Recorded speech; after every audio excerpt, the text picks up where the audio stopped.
Hi, ladies and gentlemen. You are watching and listening to another special edition of Sipping Off the Cuff, and they're all special. I'm Mike Morales here in Southern California. That gentleman out there is Dave Dinius in Reno, Nevada. Dave. We call him Special Dave because he's special. Uh, NV Tequila, that's his handle. If you were looking for him on Instagram, you can follow him on Instagram, Facebook. I don't believe you're not on Twitter, are you? Yeah, I am. Okay, but you never post anything. I I think. don't. I haven't posted a lot of anything Yeah, I think anywhere. a lot of us are, some of us, I'm personally on Threads. I can't have Tequila Aficionado on Threads because I handle both Instagram and Facebook. So there's a reason why I can't have Tequila Aficionado on Threads. They won't give you the key account. Facebook needs to get their stuff together. Meta needs to get their shit together. Meta. But that's okay. That's another story. Uh, Regardless, Who do we eventually got? We got. we'll probably migrate to that butterfly sooner or later. This is not what you think it is. Look at that. First of all, let me say, look at this. Dave, look at this. Look at it. Wow, I see him. Look at the bubbles. Ladies and gentlemen, I am turned on by bubbles. Okay. For those of you who He know is. and sticking it out with us, you know I love bubbles. If I had hair, I would shampoo my hair with this stuff. Okay. Um, and the lingering bubbles are a good indicator. Okay. These are not floaties that you see on camera. These are bubbles, lingering bubbles. They're not floaties. It's not that it hasn't been filtered. None of that. This is this is a great indication of craftsmanship. It doesn't mean it's Humano going to taste good, doesn't mean it's going to be, but this is a real telltale sign. Joven. Okay. And this is a Joven tequila.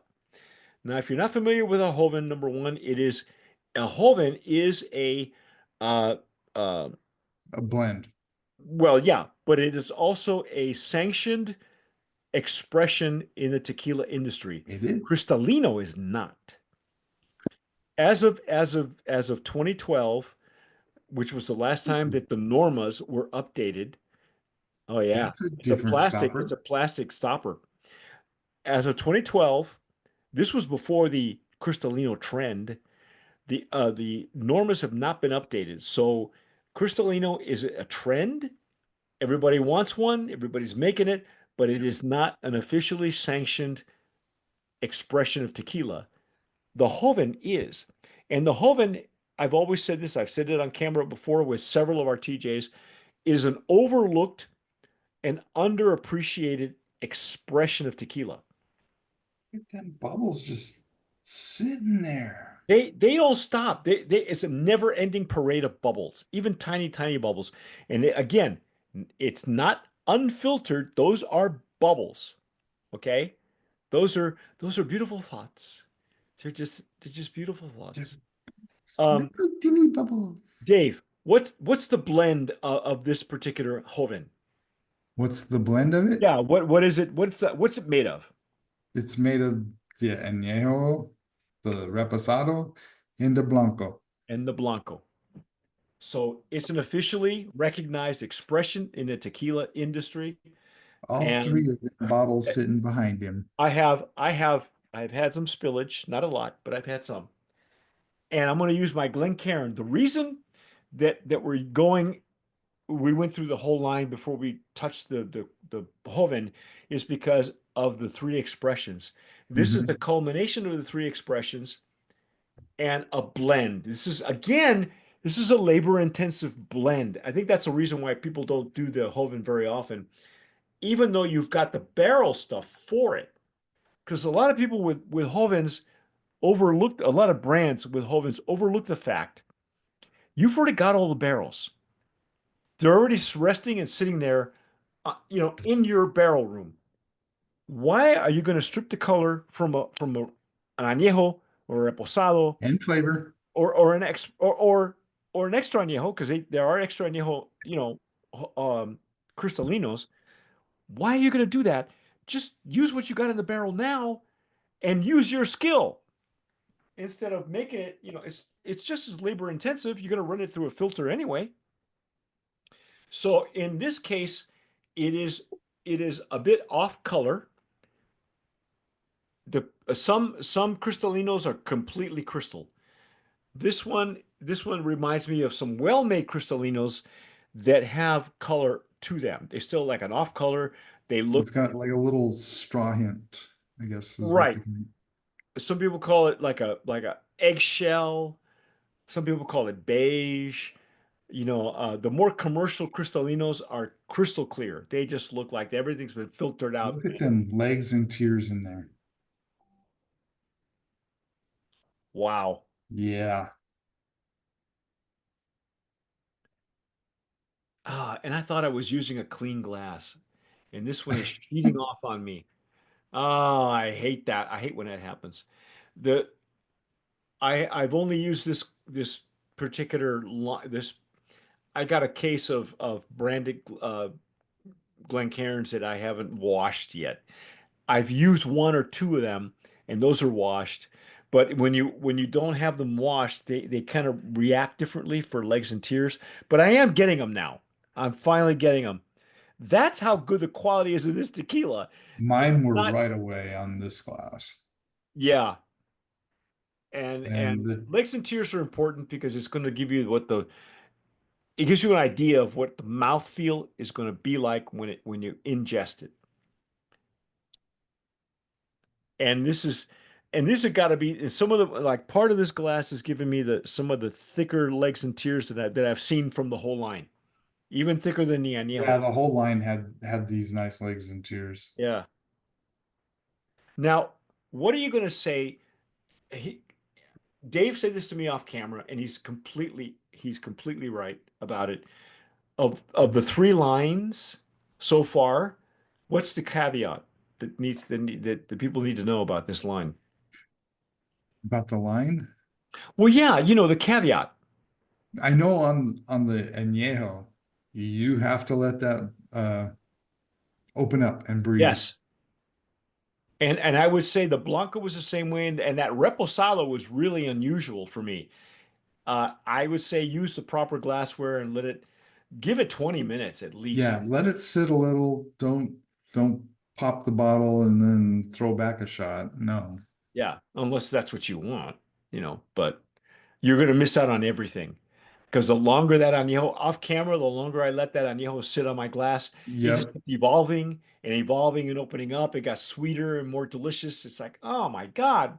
It's almost like another juice. Like I poured Yeah, it something. was. It was almost like, whoa, where was this at the beginning? Yeah, exactly, right? Right?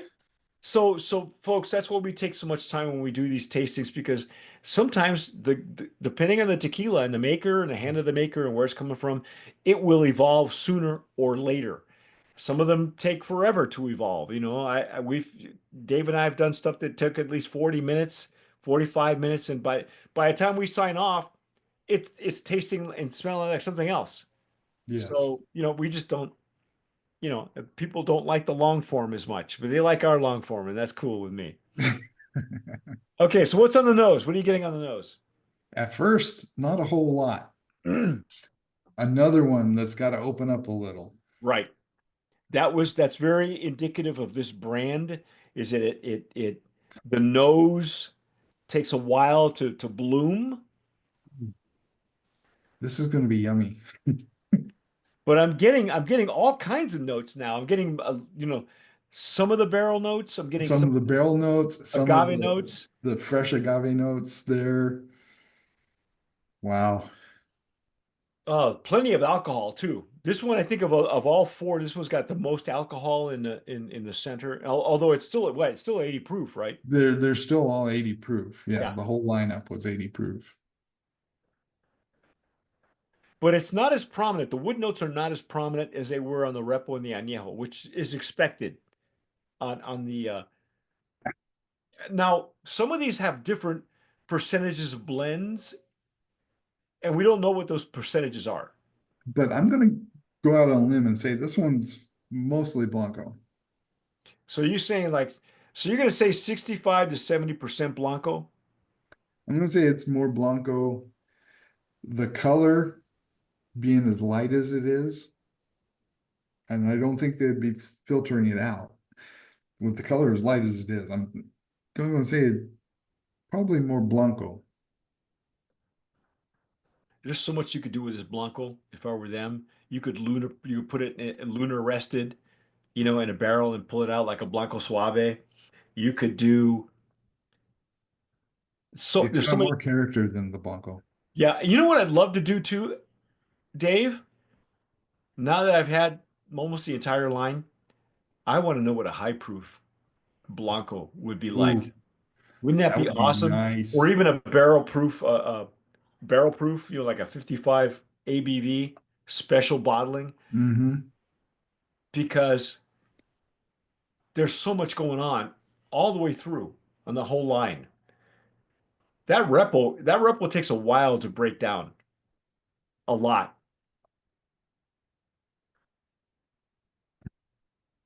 So you're saying that maybe they're using a kiss of the repo and a kiss of the añejo, but mostly blanco. So it could be, 70, 70, 10, It's 10, definitely got more on the nose or than like the a 70, Blanco. 20, 10. Whatever, Something whatever the combo is, we don't know what it is. we don't know. Oh, I'm getting Trade more secret. citrus. I'm getting the citrusy now that I got on the Blanco. Hmm. You know A how that little more that of the nice peppery. This grapefruit? one's got more character than the Blanco, and we thought the Blanco was pretty good. So, Yeah. This was opening up a little better. I think it's because of all the mixing and blending. I think it's like, it's not as shy as the core line is. mm, It still leans, like you said, still leans toward the Blanco. I'm not getting the sweeter barrel notes on it, but that doesn't mean anything because when we ingest it, the Repo and the Añejo, they just exploded in barrel flavor and sweetness, and it's like, oh my God. Like Dave said before, he goes, "Where were you? Where were you when we started? What happened?" See, look, he never does this. He's going back to one, going back to the other. He but never I still does got this. some in the other glasses here. Well, that's the other thing too. He never leaves stuff in the glass. He usually just drinks it all. Yeah, usually. But this is such a unique um process and flavor profiles for each one. I mean, there is a natural progression, but it's still each one is kind of unique in its own way. Yes, they were. It's almost like it's the same family, but they're all siblings, but they're all different personalities. It's Yep. not like some of the tequilas we've had where it's almost the same kid, it's almost the same child, only at different age groups. They're all siblings, but they're all different personalities, which is good because that means there's a variety. If you don't like blancos, but you like cristalinos, you might want to lean toward a Joven. I don't know. I want to try it. Let's go. Let's go. Let's dive I in. want to try it.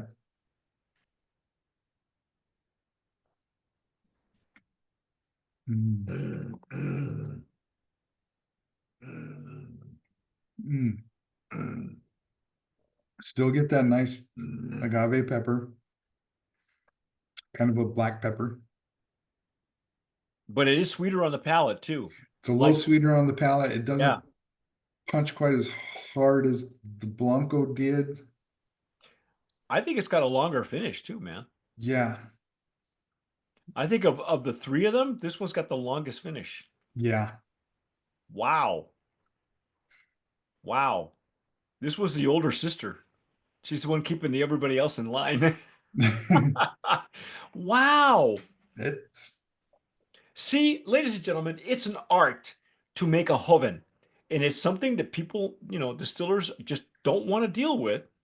When you can make a Joven with more complexity than some of the Cristalinos that are out there, why not?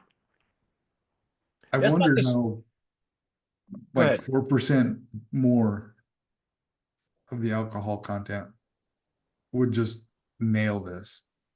You think it should be a little bit higher content? I think so. I think what'll happen is what would make that happen is if they started with a barrel proof añejo or something, or a still strength blanco. See, I would love, and I just said that, I would love to taste this Blanco at a still strength. Or like we were talking off camera, Yeah. Xolo Squinkly tequila. Oh, Yes. their whole line, including their Joven, is all high proof. It's all overproof, all of it. And that Joven that they make, outstanding. I think if Outstanding. this would have been about 4%, this would have been like way out of the park. So this was an inside the park home run. You know what? It's a Joven category. We rarely get Jovens. The last time we got a Joven was, and yeah, that's a brand of We promise, can do ladies that. and gentlemen. We can do that. That we can do that. The I like last it. time we had a Joven, Rick and I did one called Trece Colonias. It was Mexico only. It still hasn't really made the United States, but they made it happen for us. Their Joven was stellar. I mean, really old school Joven. And that's what sold us on the Joven expression to begin with. Even to this day, Rick goes, "Why are you making a Cristalino? Make a Joven." Because that was our bar right there. Trece Colonias. Now this one is different in that I think it's bolder. I think it's punchier. Yeah, And you're right. It would be really dangerous at a higher proof. just even 4%. Then yeah, Sholo's another one. We've not done the Sholo Squinklet review. We did, but we lost it. We got to do it again. That's Alex and me. And we that will. We'll get to it that because was a good Hovind. I did get to that is a try it great out Hoven. with you And guys, but and I and at did. high proof, everybody loves that Hoven at high Yeah, proof. So I agree with you. I think if this were at a higher proof, first of all, if they want to expand the line and they're a startup, if they want to expand the line, they need a still strength and a higher proof Hoven. a higher proof They don't Hovind. even have to. They don't even have to do that. Well, they could. They're gonna. Chances are they're gonna have an extra añejo sooner or later. Everybody does. Everybody does. But I think that the higher proof and a higher proof oven would just kill it. It would kill it. They wouldn't be able to keep it on the shelf. Probably not. Wow, wow. And again, like the añejo, the longer it stayed the longer it opened up, you like Dave said. Let it bloom, let it open up, or you're going to miss out on all the fun stuff that happens The in the. whole line, the whole line. You got to let it breathe. You got to let it, Wow, because I they almost got I almost got a little anise on that one. almost. Almost. It was like a hint. Even when I did the repo, I think I got a little bit of a mint, but not quite. Oh, this is outstanding. This is beautiful. Yeah, it's very good. What's the gnome number on this one again? The Gnome 1585 Distilleria La Experiencia out of Tototolan, Tototlan. It's tough. It is because it's not Spanish. and my tongue don't work. Yeah, well, I can't roll my R's. no, he does. He's totally he's Hispanic impaired. And Yeah, we know that about Dave. I'm totally gringo. Yeah. But but but he leans toward Mexican. Oh yeah. Oh, wow. And what a finish on this. This has got the longest finish of all of them. Yes. This finish has got a nice, warm, fuzzy, like a grape mezcal. It's just wow. Hmm. Okay. Um, Let me give you a quick backstory on this. I know one of the stakeholders. For those of you who are big fans of 1921, you want to pick this up. This is going to be your next go-to because the stakeholder involved, her name is Anaí Rivera, worked for 1921 for years. I've mentioned this before. We had an interview with her when I was living in San Antonio. She came to the house. We spent a beautiful evening dissecting 1921, but then getting her story too on Open Bar. Check it out. She's a stakeholder. It is a female-owned brand, as well as her partners. She is a full partner on this one. 1921, she worked for the brand, but didn't actually have, skin in the game. But she learned the business from the ground up, um, made connections, in the industry, Everything is perfection. You know, from the bottle design, it's kosher. Everything about this line is stellar. It's quality. And the pricing's not bad. It's What's elegant. pricing was on this thing? For the Hoven, where'd it go? I just saw it. 75 bucks Old Town. That everything is under for me, everything is underpriced. The whole line is underpriced. Go get it now before tariffs kick in or whatever. It's surprising to me that this kind of quality, especially just looking at the bottle, you know, Stone brick ovens and autoclave. So it's a and mixture of autoclaves those. It's a mixture of for of the those barrel two. aging. It's got fresh American oak and bourbon barrels. So there's a lot of complexity into these. What's the water source that they're using? Deep well water. Deep well water. Okay. So you can get some of that minerality in there. You got it in the Blanco. You got a little bit of that, and you got some of that green pepper, like the bell pepper, on it as well. Uh, wow. Just wow. Everything about this brand is stellar. I'm so happy for Anaí because she really came up through the ranks, and now has a brand of her own. In fact, if you've enjoyed 1921 and you're anywhere in the Western United States, chances are it's because of her. She had some great placements all over the U.S., primarily on the Western states. Uh, she's worked hard and And they've already got distributed distribution.